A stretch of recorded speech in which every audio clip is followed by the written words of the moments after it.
Hello everyone, কেমন আছো সবাই? আশা করছি সবাই ভালো আছো। আর আমি এতদিন ভালো ছিলাম না, কিন্তু তোমাদের সাথে এই মিনি ব্লগটা শেয়ার করে আমার খুব ভালো লাগছে। তো অনেক দিন বাড়ির থেকে বেরোনো হয়েছিল না, আর দেখো মাথার ওপরে মেঘ। তো এখন তো আকাশটা তাও একটু পরিষ্কার হয়েছে। আজকে সকাল থেকে সারাটা দিন বললে ভুল, একটা পর্যন্ত, এখন বাজে প্রায় 1টা থেকে 1:30।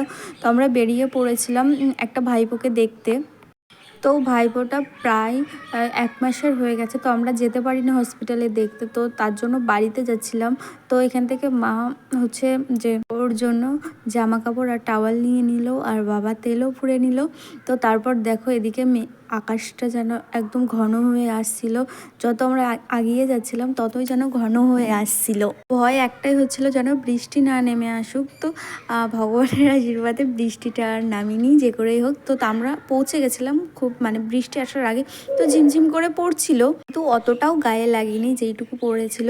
তো তারপর আমরা চলেও গেছিলাম। তো তোমাদের আরেকটুখানি ওয়েট করাবো। দেখো এই যে সেই পুচকুটা, যে যার জন্য যাকে দেখতে আসা, তো এসে দেখি ও ঘুমিয়ে আছে। তো তারপর চা, ঠান্ডা, তোমার হচ্ছে মিষ্টি যেতে না যেতেই দিয়ে দিয়েছিল। তো তারপর এখানে ওরা গল্প করছিল, মা, পিসি আর হচ্ছে ভাইপোকে নিয়ে।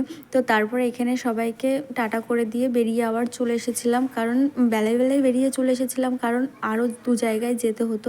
তো বৃষ্টি নামার কারণে 2 জায়গায় যেতে পারিনি, শুধু মামার বাড়ি গিয়েছিলাম। এদিকে বাবা স্কুটি তো চালাচ্ছিল, তো ভয়টা শুধু একটাই আসছিলো যে বৃষ্টি না নেমে আসে। তো তারপর এই যে মামার বাড়িও চলে এসেছিলাম। আর আমার মুখটা একটু কালো লাগছিল, তার জন্য মুখটা স্মাইলি দিয়ে ঢেকে দিয়েছি, তো তোমরা কিছু মনে করো না। তো তারপর দেখো এই দিকটাই না, আমরা আসার আগে পরন বৃষ্টি হয়ে গেছে।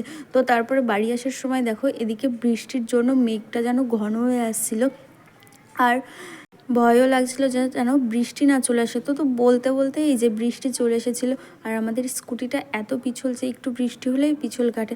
তো চলো বাড়ি চলে যাওয়া যাক। তো আজকের মতো এইটুকু, দেখা হবে নেক্সট ব্লগে। সবাইকে টাটা, সবাই ভালো থেকো, সুস্থ থেকো।